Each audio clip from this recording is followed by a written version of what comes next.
जाती है। आजकल बच्चा रोए, ले बेटा वीडियो गेम खेल, ले फ़ोन चला, तो बच्चा एकदम, फिर तो उसको न दुनिया दिखती है न धारी दिखती है, फिर तो बस उसको फ़ोन दे दो।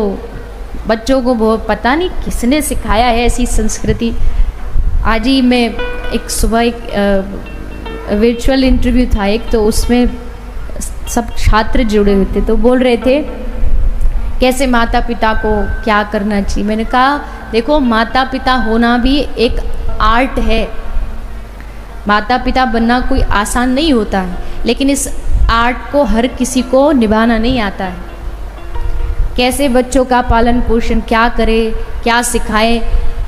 अगर माता पिता ही बचपन से गलत सिखाएंगे तो फिर बच्चा कैसे सीखे। अब माँ बाप सिखाते हैं, जब तेरा आज परीक्षा एग्ज़ाम है तो जा भगवान को प्रणाम करके, भगवान तेरा अच्छा करेंगे। अब इसमें क्या सोचा माता पिता ने कि उन्होंने अच्छा काम बताया, लेकिन उन्होंने बच्चों को क्या सिखाया कि भगवान को कब याद करना चाहिए, जब आपको भगवान से कुछ मांगना हो, कि हमारा नंबर दिला दे, हमारा ये करा दे। तो ये बच्चों को सिखा दिया। इसलिए बच्चे जीवन भर भगवान को इतना ही जानते हैं कि बस जो काम बनाए वो भगवान।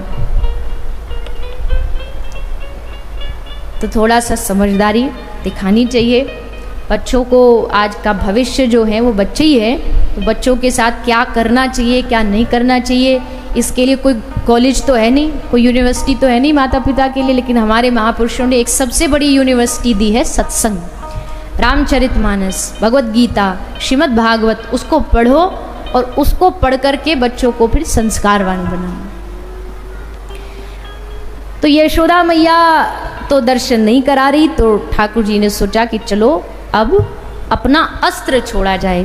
और भगवान श्री बाल कृष्ण लाल ने पल्ला में पड़े पड़े जोर जोर से रोना आरंभ कर दिया। जोर जोर से ठाकुर जी रोने लगे। तो कोई भी मैया होती है, बच्चा रोता है तो दूध पिलाती है कि शायद भूख लगी होगी, उसको खिलाती है, झुलाती है। मैया ने भी सब किया, पर लाल जी तो एकदम ठानी बैठे थे कि आज चाहे तो बाबा के दर्शन कराए मैया, नहीं तो रो रो के पूरा घर आंसुओं से भर देंगे। मैया ने खूब प्रयास किया कि किसी तरीके से ये चुप हो जाए, पर ठाकुर जी चुप ही नहीं हुए। अब जब ज़्यादा बालक हल्ला मचाता है ना, तो आस पड़ोसन में एक दो ऐसी होती हैं मैयाएँ जो अपनी राय देने के लिए वहाँ पहुँच जाती हैं। तेरा छोरा वैसा, तेरे बालक को ये हो गया, तेरे बालक को हो गया। तो एक गोपी आकर के मैया को राय दे रही है, मैया तेरे लाला पे हमको तो लगे नज़र लग गई है। तो मैया बोली ठीक है, नज़र उतार दे। तो गोपी नमक मिर्ची लाई, लाला की नज़र उतार दी। अब नज़र उतारने के बाद भी चुप ना भये, तो गोपी बोली मैया नज़र वजर तो कछु ना लगी, मुँह तो लगे तेरे छोरा पे कोई भूत चढ़ गयो है। तो मैया बोली भूत कैसे उतरेगो। तो गोपी बोली ये भूत उतारनो तो मोकू भी ना आवे, या को तो कोई अच्छो समझदार जानकार बाबा जी चाहिए जहाँ पे भूत उतारवे आते हो। तो भैया बोली मैं काते लाऊंगी ऐसो बाबा जी जहाँ पे भूत उतारने आवे, जो तंत्र मंत्र जानते हो। गोपी बोली कहीं जाने की जरूरत नहीं है। जब मैं भीतर घुस रही ना तेरे महल में, तो मैंने देखी आंगन में एक बाबा जी बैठे हो त्रिशूल गाड़ के। देखने में ही लग रहे हो कि कोई भूत प्रेतन को कोई नाथ है। तो मुझे तो लगे कि वाह बाबा जी तेने मैं बात कर आऊँ, तो तू लाला को ले आई और फिर वही हमारे लाला के भूत उतार दे। मैया बोली खबरदार वा को नाम लियो, तो मैं तो बातें कह के आई हूँ, कछु भी आ जाए लाला को मोड़ो नहीं दिखाऊंगी वाकू। गोपी बोली अरे बावरी मैया नहीं दिखाएगी तो तेरो छोरा रो रो के आधो हो जाएगा। अब बता तो को अपनो छोरा ज़्यादा प्यारो कि अपनी जिद ज़्यादा प्यारी है। तो मैया बोली हमको तो अपनो लाला प्यारो, तो बस जो मैं कह रही हूँ वो कर। गोपी गई बाहर, भोलेनाथ जी बैठे थे, बाबा से पूछी बाबा एक बात बता। हाँ बाबा तो को भूत उतारने आवे। बाबा बोले डिपेंड करता है कि किस पे चढ़े हैं। गोपी बोली हमारी लाला पे चढ़े हैं, और हमारे लाला के भूत उतारने के टाइम मैं तो कई और बाबा को बुला के ला रही, पर तू भी दिखने में लगे कि कछु जाने हैं, तो बता भूत उतारने आवे तो पे। भोलेनाथ जी तुरंत हृदय से प्रसन्न हो गए कि बस अब ठाकुर जी ने नाटक शुरू कर दिया है, अब तुम भी शुरू कर दो। भोलेनाथ जी बोले अरे गोपी बिल्कुल बिल्कुल क्या बात कर रही है तू, भूत उतारने? अरे जाको नाम ही भूतनाथ है, कावा को भूत उतारने नहीं आएंगे। अरे गोपी हमारो नाम ही भूतनाथ है, लेके आ अभी एक मंत्र पढ़ते ही सब भूत दूर दूर तक छूमंत रह जाएंगे। अरे बाबा रुक रुक रुक, अभी लेके आई हूँ, अभी लेके आऊँ। और भीतर जाके यशोदा मैया को मना के गोपी लाई। यशोदा मैया लाला को गोद में लेकर के चल पड़ी बाबा भोलेनाथ जी को दर्शन कराने। जैसे यशोदा मैया लाला को लेकर के बाहर आई, देखते ही एक शायर कहता है कि नजरों से नजर ने नजर से मुलाकात कर ली, रहे दोनों खामोश और बात कर ली। बोले नहीं पर दृष्टि से दृष्टि मिलते ही दोनों की बातें आदान प्रदान हो गई। और तुरंत जैसे भोलेनाथ जी को देखा, श्री लाल जी ने एकदम रोना बंद कर दिया और जोर जोर से हंसने लगे, खिलखिलाने लगे। मैया राजी हो गई कि आहा बाबा जी बड़ा सिद्धि वाला बाबा है, देखो दूर से ही देख करके मंत्र दूर से ही पढ़ा और लाला हंसने लगा। खुश हो गई मैया एकदम, और नजदीक आ गई और पास आ गई। आकर के बाबा से पूछी, बाबा मेरे लाला को कछु भविष्य बता दे।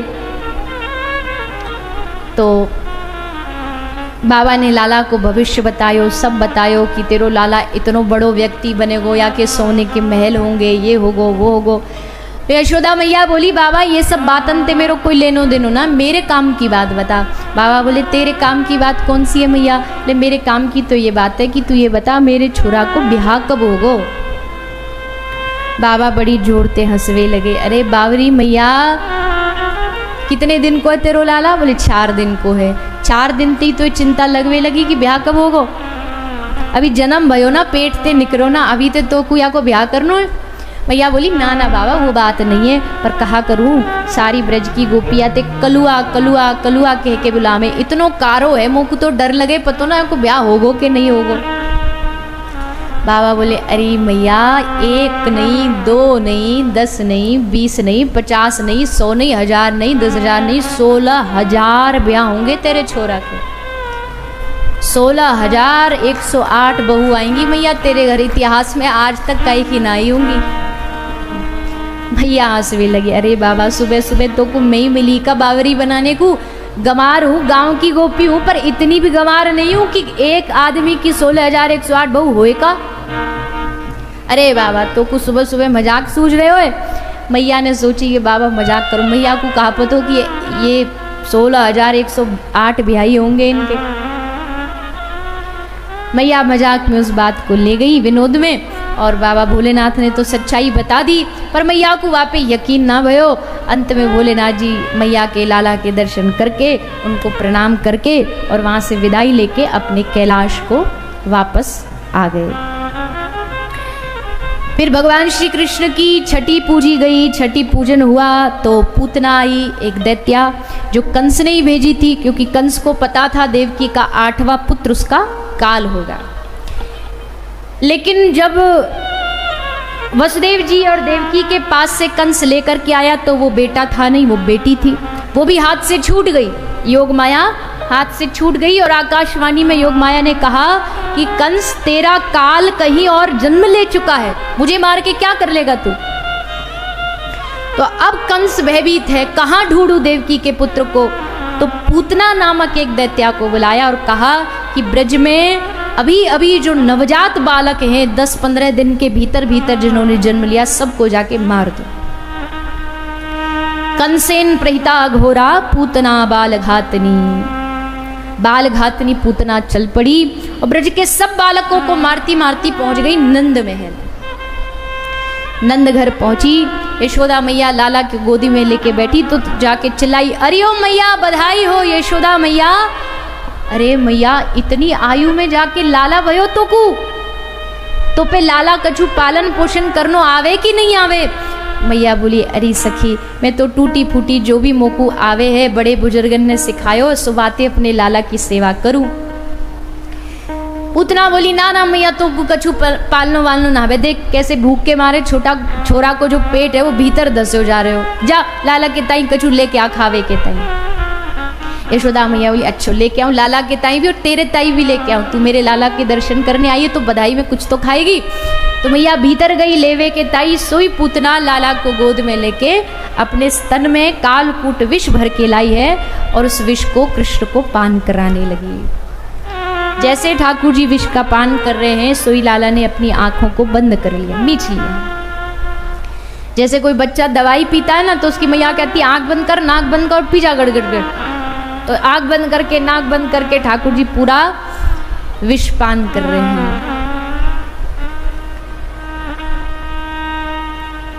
तो भगवान पूतना के दूध के साथ साथ पूतना के प्राणों का भी हरण करने लगे। और जब पूतना के प्राण खींचे तो पूतना घबराई और लाला को गोद में लेकर के आकाश में उड़ने लगी और जोर जोर से चिल्लाने लगी, सा मुंच मुंचाल में प्रवासिनी, अरे ओ कन्हैया, अरे ओ कृष्ण, अरे ओ लाला, मोको छोड़ दे, मोको छोड़ दे। ठाकुर जी हंस के बोले, पूतना मौसी, तू कन्हैया को जानती नहीं है अभी। कन्हैया या तो किसी को पकड़ता नहीं है, और पकड़ ले एक बार तो उसको कभी छोड़ता नहीं है, ये मेरा वादा है। अब ऐसे नहीं छोड़ूंगा, अब तो उद्धार करके छोड़ूंगा। सो ठाकुर जी ने प्राण खींचे खींचे और पूतना अंत में जाकर के एक उपवन में गिरी और वहीं पूतना का राम नाम सत्य हो गया। पूतना मारी गई, पूतना का भगवान ने उद्धार किया। पूर्व जन्म की पूतना कौन थी, ये सब कथा भी अनेकों शास्त्र ग्रंथों में आती है। भगवान ने पूतना पर कृपा की। फिर सक्टासुर, सक्टासुर नाम का एक दैत्य सकट के रूप में आया। सकट के रूप में ठाकुर जी को मारने का प्रयास करता है, लेकिन श्री ठाकुर जी उस सक्टासुर का उद्धार करते हैं। फिर कंस दोबारा एक दैत्य को भेजता है, तृणाव्रत। भगवान उस तृणाव्रत का भी उद्धार करके उस पर भी कृपा करते हैं। इस प्रकार सब दैत्यों का उद्धार करते करते अब ठाकुर जी का नामकरण हुआ। नामकरण किसने किया? बोले जो यदुवंशियों के गुरु हैं श्री गर्गाचार्य जी, वही लाला के दर्शन करने आए थे। और जब लाला के दर्शन करने श्री गर्गाचार्य जी पधारे तो नंद बाबा ने निवेदन किया कि महाराज जब आप आ ही गए हो तो हमारे लाला का नामकरण कर दो। गर्गाचार्य जी ने कहा, नंद बाबा आप जानते हो ना मैं यदुवंशियों का कुल गुरु हूं। अगर कंस को पता चला कि मैंने तुम्हारे बेटों का नामकरण किया है तो तुम्हारे बच्चों को छोड़ेगा नहीं। नंद बाबा ने कहा, पता कैसे चलेगा, हम किसी को बताएंगे ही नहीं, छुप करके गौशाला के कोने में जाकर के नामकरण कर दीजिए। तो गौशाला में जाकर के यशोदा मैया अपने लाला को ले आई, रोहिणी मैया अपने लाला को ले आई और दोनों बालकों का श्री गर्गाचार्य जी ने नामकरण किया। पहली बारी आई रोहिणी की तो कहा, मैया तेरा लाला बल में अधिक होगा इसलिए इसका नाम होगा बलराम। एक नाम इनका संकर्षण भी है। और फिर बारी आई यशोदा की, और जैसे यशोदा की गोदी में छोटे से कन्हैया को गर्गाचार्य जी ने देखा तो देख करके एकदम खो गए। यशोदा मैया बोली, अरे बाबा बोलना काहे मेरे छोरा को नाम। बाबा बोले, तेरे छोरा को नाम तो जब बताऊंगू, तेरे छोरा को देख के मैं अपनो ही नाम भूल गयो।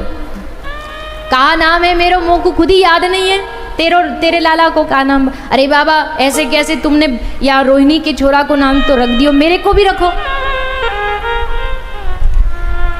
तो बाबा ने कही, मैया देख, या धरती पर जितने धूली कण है ना उतने तेरे छोरा के नाम है, जितने आकाश में तारे इतने तेरे छोरा के नाम है। कितने नाम बताऊं मैया, अनगिनत नाम है, पर इन सब नामों में अगर सबसे प्रसिद्ध कोई नाम है तो इसका नाम होगा मैया कृष्ण। कर्ष्यति इति कृष्णः, जो सबके मन को आकर्षित कर लेता हो, सबके चित्त को अपना बना लेता हो, उसी का नाम है कृष्ण।